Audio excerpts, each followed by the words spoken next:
And for more analysis, we're joined from Washington by Mrs. Ginger Chapman, lawyer and political analyst, and also from Tokyo by Mr. Satoru Nagao, fellow at the Hudson Institute. Welcome to Q News. And I will start with you, Mrs. Ginger. Now, Washington and Beijing have reached a preliminary framework to suspend new tariffs and ease restrictions on rare earth exports. How significant is this development in terms of political trust between the two countries?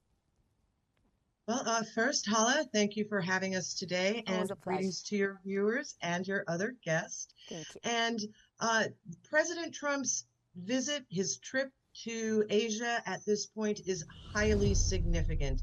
And it's not just that President Trump is coming off of his Middle East trips, but President Trump feels that he's on a roll, and this is the prime time to negotiate and cement not just trade and economic agreements, but also good and positive and improved relations with our Asian partners. This trip is very tricky, especially his meeting with President Xi on Thursday.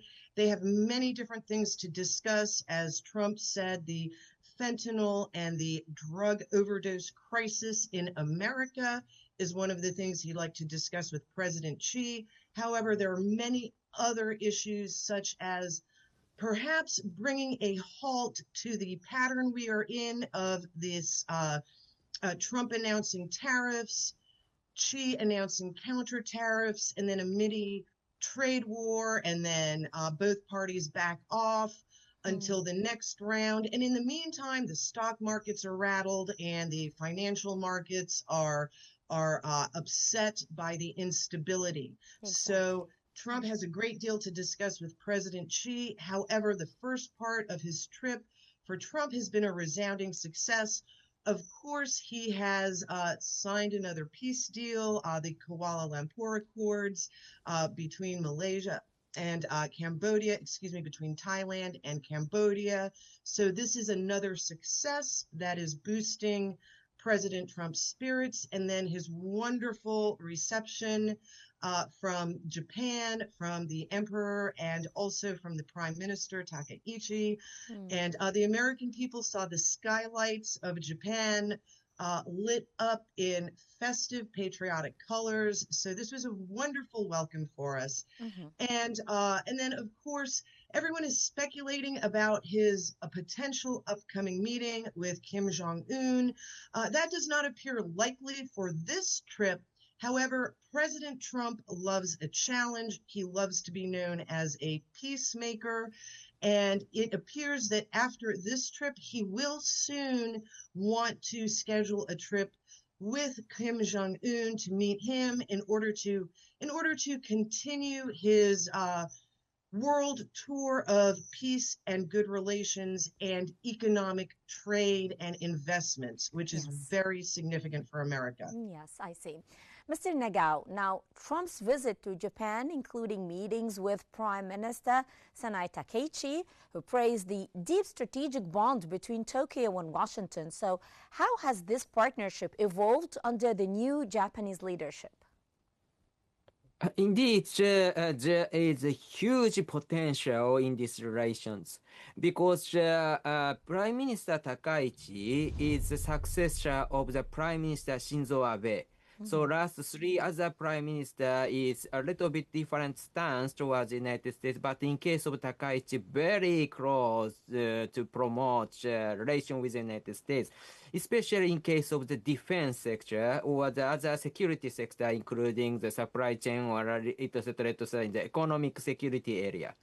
So, for example, if the United States needs more naval ships, Japan prepares a naval facility to maintenance U.S. naval ship or building a new U.S. ships too. So currently, Japan and the United States face China's rapid military modernization, which example is 148 ships 1 decade they are building. But in this case, if US and Japan collaborate, of course, the same number or more numbers that we can produce. So that's why to maintain military balance or to deal with US-China competition, in this case, the US-Japan alliance could be the very big impact. Yes. So not only the supporting this infrastructure, of course, Japan will increase our defense budget. So Yes. Prime Minister Takaichi will achieve the 2% of GDP. So Japan will increase the defense budget to 2% of GDP. Originally, this was Japan will achieve in the end of the annual year, which is March 2027. But she will finish this process 2 years earlier, so March 2026. So then 1 year earlier, sorry, and it will continue. So she promised. So this means that currently President Trump asked Japan to increase the defense budget to the 5% of the GDP, like the other NATO member. And but Japan will increase defense budget. This is a promise, and Prime Minister Takaichi originally is. This is the policy, not only the U.S. request, but also she believes this is the proper way herself. So that's why it will really happen, I think. Okay. Mrs. Ginger, now the upcoming Trump-Xi meeting in Busan is expected to formalize that framework. So what key diplomatic signals should we expect from both sides in this encounter? Well, key diplomatic signals, as we know, President Xi is he's very restrained, very calm, and Trump is very loud and brash. So we do have two very diplomatically different styles in operation. However, both sides want to reach some type of agreement. For China, they do not want to be involved in a trade war with the United States. However, because of America's economic instability and economic changes right now, our relationship with China is becoming more important as far as trade. We do see that Trump has tried to protect America by seeking out mineral deals with other countries, such as Cambodia, such as the Democratic Republic of Congo. So in a sense, Trump is trying to take pressure off of the rare earth mineral exports that this conflict we were having with China. So in a sense, we see Trump trying to diffuse tensions. And that is because right now his main goal appears to be attempting to get China to stop buying Russian oil, which is a very short-sighted vision. This only has to do with the war in Ukraine, which is a very short-sighted event to base our long-term relations with China on. Yes. However, we do have the ongoing problem of China's expansion in the South Pacific Sea, their relations with the Philippines and many other countries. And it should be noted with respect to Japan that our relationship with Japan is very long-standing, and Japan has been an ally with respect to our military bases in Japan, which have survived both positive and difficult times, and as well as Japan's support for American operations in the demilitarized zone in Korea, and indeed a source of support throughout the Pacific region. One other thing to note is President Trump greatly loved Shinzo Abe, Prime Minister, and the new Prime Minister Takaichi's gift of one of Shinzo Abe's golf clubs and a gold-plated golf ball is it's a very considerate gift and gesture that President Trump is sure to greatly appreciate. So President Trump's trip to Asia, to the ASEAN nations, is a very, very positive development between American and South Asian relations. And this could be also the starting point for many other positive joint endeavors, not just in investment, trade, military, but also also other humanitarian, education, and social um, uh, social outreaches as well. Partnerships, if we may say. Yes. Exactly. Thank you, Hala. Yes, you're welcome. Mr. Nagao, now Japan's $550 billion investment commitment was presented as a show of confidence in the U.S. alliance. Beyond economics, what political objectives does Tokyo hope to achieve through this pledge? In this case, which area Japan invest, which sector Japan will invest for the United States is a matter. In this case, of course, the U.S. want to decide themselves, and Japan has a will to respect the U.S. will. But which sector Japan will invest and strengthen the U.S. industry will affect the U.S. strategy. Currently, the U.S. Want to improve the military industry because they are facing the rapid modernization of China. So China increased their military assets very rapid pace. But after the Cold War, U.S. lost legitimate reason to invest in military industry so much. So that's why the U.S. military industry cannot produce many. So during the U.S.-Soviet Cold War, they can produce, but now they cannot produce so many. That is the reason the rebuilding the defense industry is a matter of concern. And indeed, this rebuilding the defense industry is very important for the U.S. economy because the U.S. is a superpower because of the military industry. In the World War I, World War II, and the U.S.-Soviet Cold War, every time military industry leading the U.S. economy. So rebuilding the U.S. Military industry and Japan will invest and support this move is a welcome move, not only for the United States, but also for Japan. So Japan has a will to cooperate. Mrs. Ginger, now analysts describe this agreement as a temporary truce rather than a full resolution. From a U.S. political standpoint, how does this align with Washington's long-term Indo-Pacific strategy? Well, President Trump's long-term strategy is a marked break from America's past, especially we've seen that Trump has upended the post-Cold War, post-Bretton Woods, previous economic arrangements, military and security arrangements. And we see that President Trump wants to have peace in the Middle East so that America can begin to form financial investments, not just in the Middle East, but also look to expand American trade and investment interests overseas. And what we are seeing is that the world right now has been pivoting from the West to the East. While we see that the European nations, the EU, especially the E3, Germany, is going through a period of deindustrialization and internal loss of manufacturing. The European countries' economies are struggling. The world is turning to the East as a source of innovation, expansion, industrial output, factory building, and jobs creation. And indeed, the innovation is a great part of this.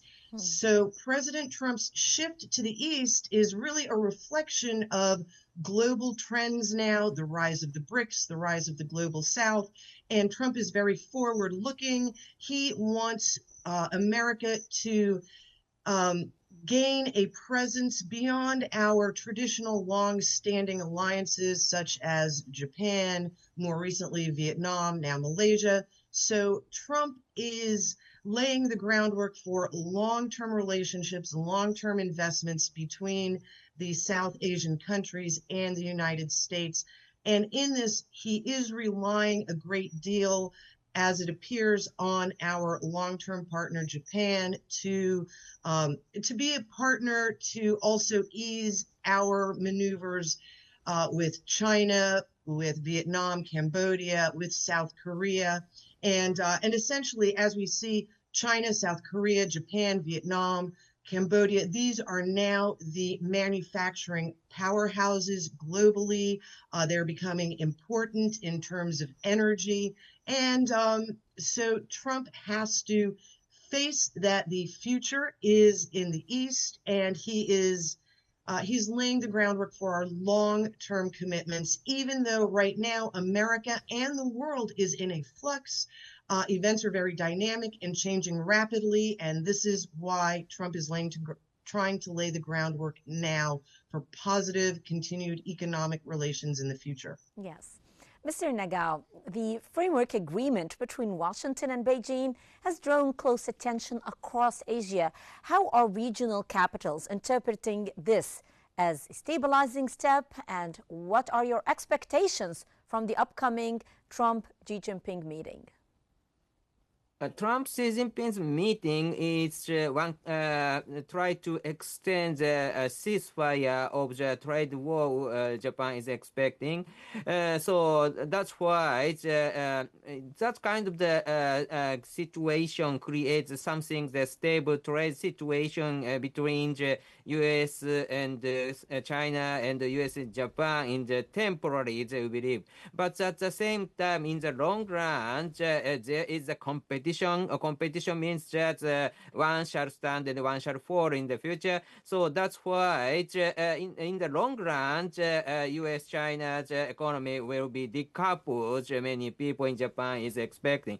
Because in case of when we check the history of the United States, U.S. Last 250 years history there, when we check indeed, the U.S. hasn't allowed any rival to survive, and win the competition. That's why U.S. is only one superpower in the world. And that time, of course, Japan was the competitor at that time, and Japan lost the competition. And so that's why the view from Japanese, this is indeed realistic indeed. And in this case, U.S. will win the competition with China in the long run. And recent China's economy, we're checking China's economy hasn't recovered because the foreign investors hesitate to invest to China. But that kind of situation has happened because of the U.S.-China competition. This means that the U.S. has the advantage in the long run, we believe. So that's why finally U.S. will win Japanese belief. And in this case, so temporarily the ceasefire has happened in the next negotiation. But in the long run, U.S.-China competition will be escalated, and it is happy for Japan to side with the United States, because the U.S. will be a winner, we believe. Mrs. Ginger, the White House hinted at a possible meeting between Trump and North Korean leader Kim Jong-un during this tour. Now, we have talked about this, and you said that you're not expecting this to happen in this tour. So what are the main objectives if such a meeting took place? How could it affect regional stability? Well, what we saw from Trump's previous meeting during his first term with President Kim Jong-un, which many people said was ill-advised, advised him not to meet, but it wound up becoming a successful meeting and just one small step in the long-term improving of relations with North Korea. The original meeting in his first term was to try to end the more than 40-year-old war between the North and the South. This is a civil war. It's only maintained by the presence of the American demilitarized zone. Trump did have a chance to end that. However, his American advisors, specifically voices such as John Bolton, advised against that. We know that North Korea has the backing of China. So any meeting with any future upcoming meeting with President Trump and Kim Jong-un will necessarily involve China, China's interests behind North Korea.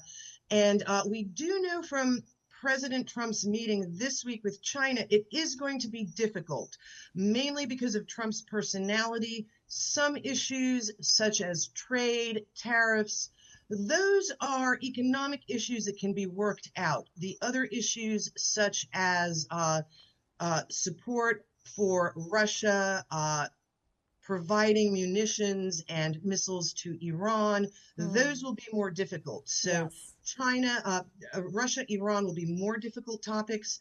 However, when and if Trump meets with Kim Jong-un, one of the topics will be demilitarization, denuclearization of North Korea. This will be unsuccessful given the nature of recent events. No country is going to give up nuclear weapons right now, even for President Trump. However, Trump will still try to negotiate an end to the ongoing 40-year-old civil war between North and South Korea. And we also know that for Trump, this is personal. He wants to be seen as a peacemaker, as a magnanimous leader who can build bridges and remove old wounds and resolve old issues and arguments. So Trump will try to do this. He will try to meet with Kim Jong-un as a diplomatic measure in order to make himself look good, in order to lay the groundwork for a possible Nobel Peace Prize, but also because Trump genuinely wants peace abroad. However, at the same time, he also wants a strong military bulwark. So he wants to meet with Kim Jong-un for future peace negotiations. At the same time, we are fortifying our relations with Japan and looking ahead to relations with China. Yes, well, to be honest with you, I believe that the entire world will be looking forward to that meeting. Anyways, Mr. Nagao, now Trump highlighted the possibility of U.S.-North Korea dialogue. So how might the Trump-Kim meeting affect calculations for both the United States and North Korea if the meeting takes place? It relies on the motivation in this case. U.S. side has the will to meet Kim Jong-un because now, under the current situation, the U.S. want to divide the relation between China and North Korea and Russia and North Korea. Because view from the current situation, North Korea has already possessed a nuclear weapon. So from now, it is nearly impossible for the United States or Japan or South Korea to take North Korea's nuclear weapon out from their hands. So that's why, indeed, even if we cannot say the North Korea as nuclear state formally, but at the same time, we try to adjust a new situation, which is North Korea has nuclear weapons. So view from the North Korea, if the U.S. demand North Korea to eliminate the nuclear weapon, North Korea will not reply, of course. But at the same time, in front of China, in front of Russia, in front of the South Korea, North Korea want to raise their status, and meeting with President Trump is one of the tools to raise their status to the international stage. So that's why North Korea has the will to meet U.S.